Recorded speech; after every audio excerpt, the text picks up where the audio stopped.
Hello, ni hao. I am Amanda Schoenblaget, Miss Panda, and today, thank you for joining me today for our Miss Panda's celebrity interview. And my special guest today is Ming May Yip, author and illustrator of the book Grandma Panda's China Storybook: Legends, Traditions, and Fun. Ming May Yip is a highly regarded author.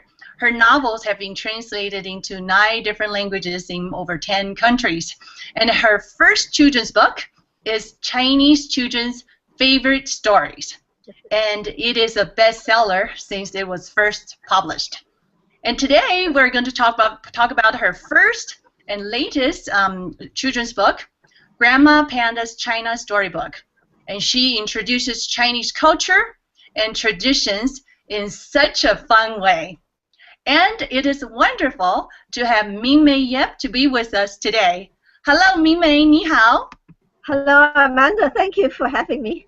Oh, you're very welcome. Well, I really enjoyed your book, The Grandma Panda's Adventure. And it is just fascinating how fun it is to introduce Chinese culture and traditions in such an amazing, adventurous way. And then my first question for you is, where does Miss Panda live, the Grandma Panda live? I think everybody knows that Panda live in China, right? So Yes. I assume Grandma Panda also lives in China, and I think that's where she lives. Okay, and then because she is such a fun-loving grandmother, actually she reminded me my own grandmother, but my grandmother couldn't do somersault, but she could very well. But this Grandma Panda definitely is a very energetic and a lot of fun, and taking the grandchildren on a journey to learn about Chinese culture. And I would like to know, what was the inspiration of this fun-loving character in your book, Grandma Panda's China Storybook? Yeah, actually, when my publisher Tuttle asked me to write the second, children's book with my illustrations, and I thought for a long time, and suddenly this Grandma Panda just kind of came to my mind, because I think first, panda actually is, because they're so cute, everybody loves, panda. So I think they're like Chinese ambassador to the world. Actually, they are, right? I mean, we have panda in Washington, in the zoo. So I think that so I should use panda, as my main character to introduce all these children's stories. And I picked Grandma Pandas because I think as a kid we always, listen to our parents and grandparents telling us stories, right? And then I Yes. think Grandma Panda, I think she should be a very nurturing character, telling, traditional stories to the children, the grandkids. I think that would be very appealing to children all over the world. That's how I came up with this idea. Wow, I mean, seriously, it's such a fun character. And then actually, when I first started reading the book, I put it next to my bed, and then I started to see like my book is missing. The Grandma Panda's book is missing from my nightstand. And then I started to find the book, in my son's bed, and sometimes in my daughter's desk. And then I think they're doing a mission, and they're kind of like saying, "Oh, this is so much fun, and we want to know what happened next." And then my son came to me one day and he said, "Do you know, the color on the face paint in the Chinese opera? Every color has a different meaning, and I think you definitely deliver the Read his book carefully. Chinese culture, yeah, through the stories, and it's very catchy." Yeah, and then so because you talk about dim sum, you talk about Chinese writing, calligraphy, dotting the dragon's eyes. And Mulan, the famous warrior, Kung Fu, of course, the Grandma Panda. Also, she does Kung Fu as well. It's a very fascinating. And then the painted face of Chinese opera and Chinese kites. So, how did you pick and choose the cultural topics to be included in your Grandma Panda's China Storybook? Good question. When I planned first to write this book, and of course I think, since I'm writing for children, and of course, for the parents too, because sometimes parents read to the children, I thought of everything has to be fun and entertaining. But besides that, of course, I want people, be it my novels or my children's book, after they entertain, they could actually take away some life lessons, Chinese wisdoms or whatever. That's very important. You not just be entertained. You want to learn something from life. So when I pick all these different stories for food, because it's fun, right? Everybody loves to eat, and food is universal. So that's why Yes. I think of dim sum, for my first chapter, because everybody loves to eat and fun. So I have this dim sum as my first chapter. And then second is I want children to learn a little bit about writing Chinese characters if they're interested in Chinese culture. So I include this writing in my the original Chinese writing, because it dated actually 3,000 years old. It's a fun story because the person who supposedly invented Chinese character, he supposedly to have 4 eyes, because then he see a lot more things than ordinary people like us. So I told the story of Changjie, who invented Chinese characters. And also in my book, I'm sure you already know, and I include a lot of, I hope people can see, Yes. like fun stuff, so the kids can learn about Chinese writing. That's right. Yeah, and also at the back, Exactly. so they learn about the pictorial writing and also the equivalent modern writing. So kids will have some fun, learning about the stories, and also they can learn a few Chinese characters from my book.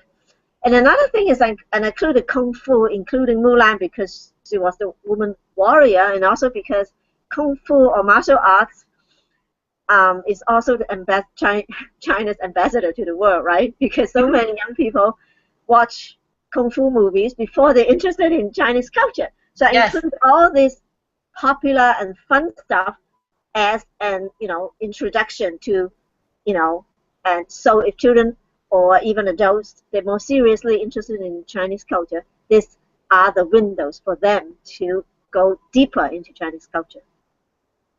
That's right. Yeah, the Kung Fu. Fun stuff. Yeah. Yes, I mean that's definitely very fun for the kids to see the grandma can do the somersault and they can do the Kung Fu and then be so energetic, and then of course cooking the food. But I think you definitely go beyond just a very beginning level introduction of the culture. You actually brought history to life and telling people how the characters are formed. And like you said in your book, in the back and also in the front. Exactly. Mulan doing Kung Fu too, right? Mulan. Yes. Famous character, thanks to Disney, film. Mulan, very famous, yeah. So, and that's why I include Mulan too. Exactly, and then I think as children in China, all the Chinese children know the famous female warrior and then her story.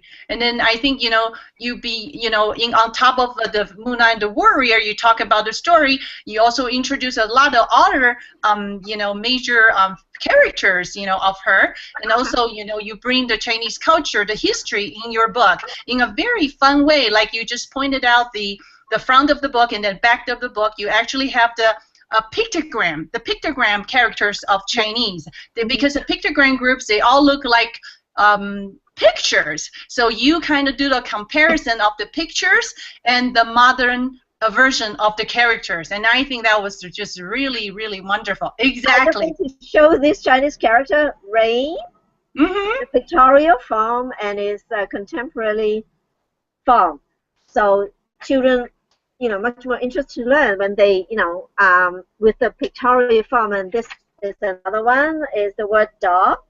Yes. In pictorial form and, modern form. And since children all have pets, including dogs and cats, they'd be more interested to learn.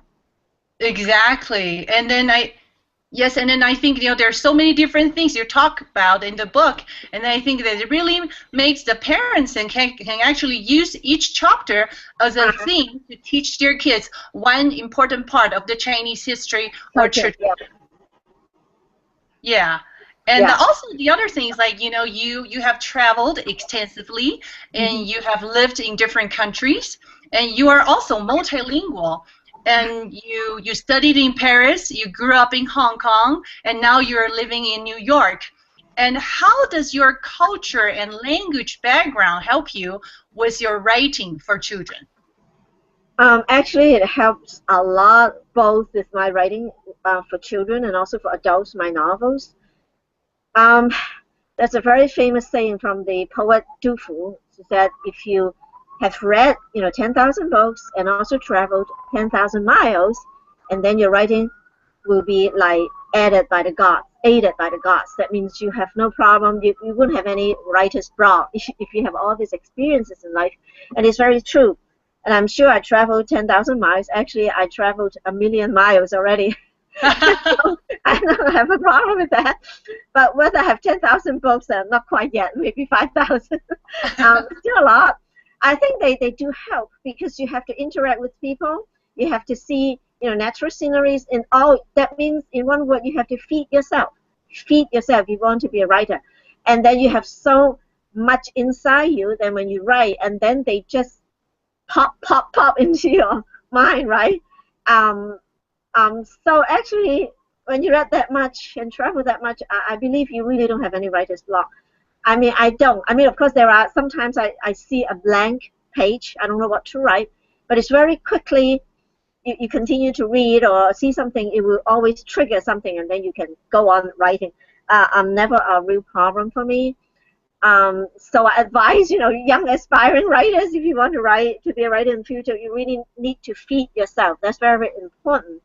And also, I like to learn new things. I'm a very curious person. I always learn to learn, never stop learning. And I remember when I was a teenager, I started to learn Japanese as a language and also Mandarin because my mother tongue is Cantonese, not Mandarin. And then, so when I was in college, I also picked up French and German, but German, I still remember my French, of course, I still speak French. I still remember some of my Japanese. And I think language is so important is because it opened a whole new window to another world. That's very, very important to me, languages. You can, through language, the learning of language, you can actually kind of understand a lot more how other people think, how people from another culture think, what they like, all kinds of stuff. It just opens, learning a new language to me, it really opens up a totally new world, which I really enjoy. Yeah, so you actually mentioned a point from Du Fu, the famous Chinese a point. You talk about 行万里路，读万卷书，下笔有如神. Yeah, that's the famous point from Du Fu. So basically talking about, like you said, travel extensively, read thousands of books, and then you're going to have an inspirations all over for whatever you're going to write. And then we can see from your background, I believe that's a lot of books. Yeah, a lot. And then that's why you're so lucky of the read. It's very lucky for us to read from you, to bring all the beautiful history, traditions, and cultures of Chinese in your books. And so I think that's definitely something very interesting. You talk about opening the heart, opening the world, opening your eyes with all different kind of cultures, and because of the languages, I think it's a very fascinating, and I think it's also very good advice for our parents, teachers, who are helping the kids to become a young world citizen and do the even if you don't want to be a writer, it's just do these two things. It will be beneficial for your whole life. You don't have to be a writer. Actually, I know you are a writer, you are an artist, because you do illustration for the children's book, and they're just beautiful, vibrant colors and fun. And I also know that you are a musician. And Grandma Panda, actually in the Grandma Panda China Storybook, you actually, at the end, Grandma Panda sings a song in the book, and there's a drawing of Grandma Panda playing the zhen. Zhen is the traditional Chinese music instrument. And do you have one? And can we see it and hear the sound it makes? That's the picture first. Yes. Yeah. Yes, I've been playing this instrument. Actually, it's called the qin, and it's the most ancient Chinese silk instrument. It's right here. Oh, look at that. Look at that. That's beautiful. Yeah, it's a beautiful instrument, and it's dated like from 3,000 years old history. I mean, this is really not according to legend. This is real, from 3,000 years old. Mm-hmm. I mean, musical instrument is actually 3,000 years old, and I've been playing this I think over 30 years. Okay. Yeah, it is a beautiful instrument, but it's very soft. I can plunk the string.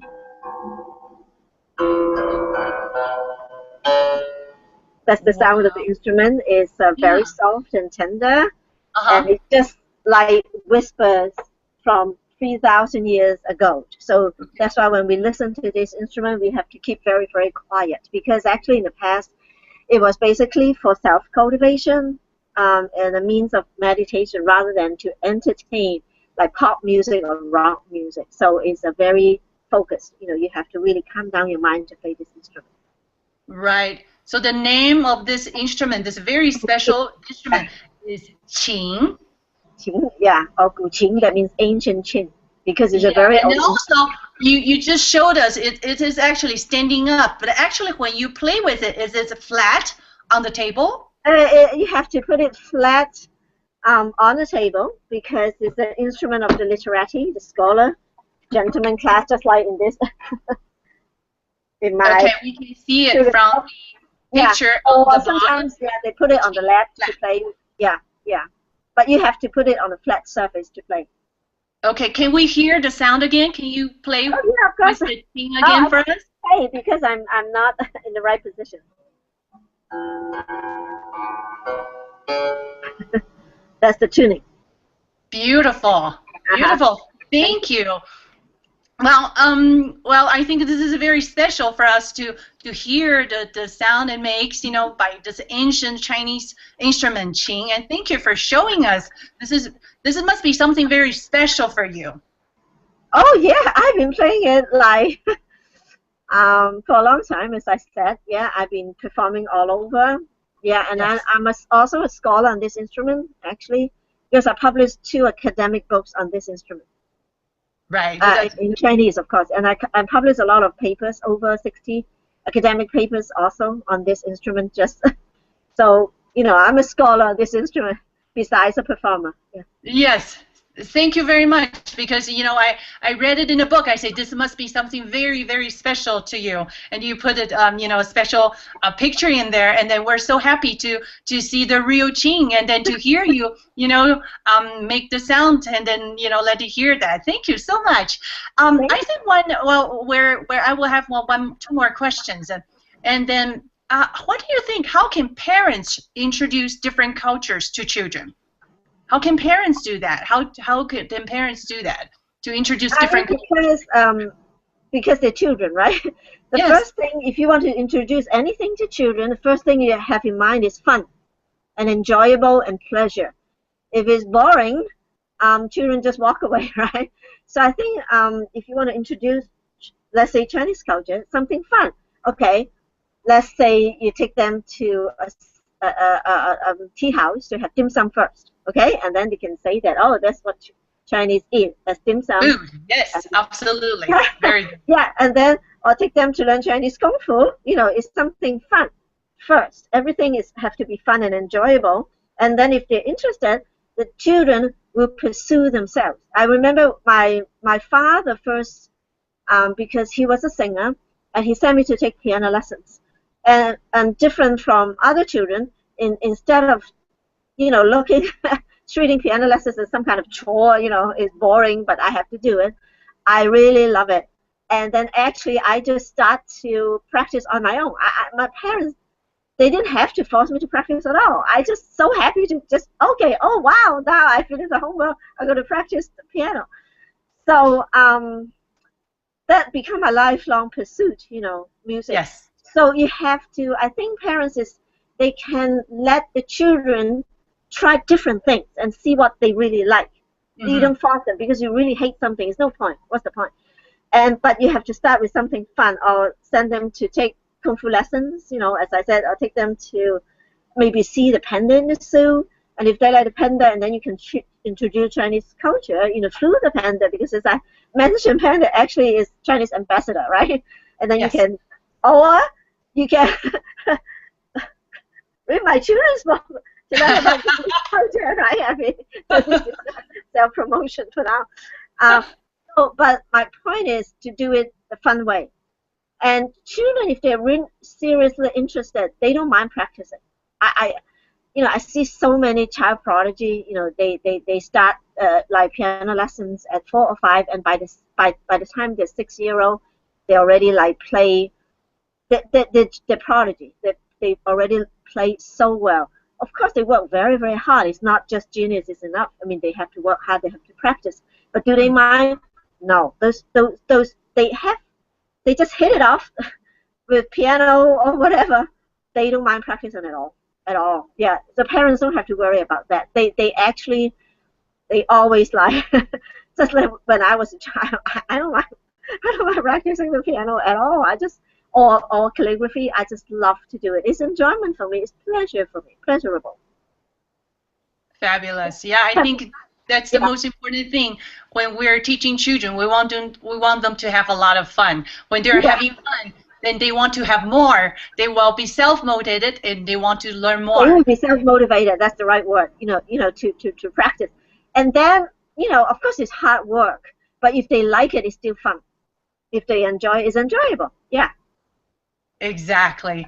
And then, yeah, like we said, you can do a lot of activities with the kids, read the books, and Mingmei's 2 children's books, Chinese children's favorite stories, and also Grandma Panda's China Storybook. They're just so much fun, full of adventure.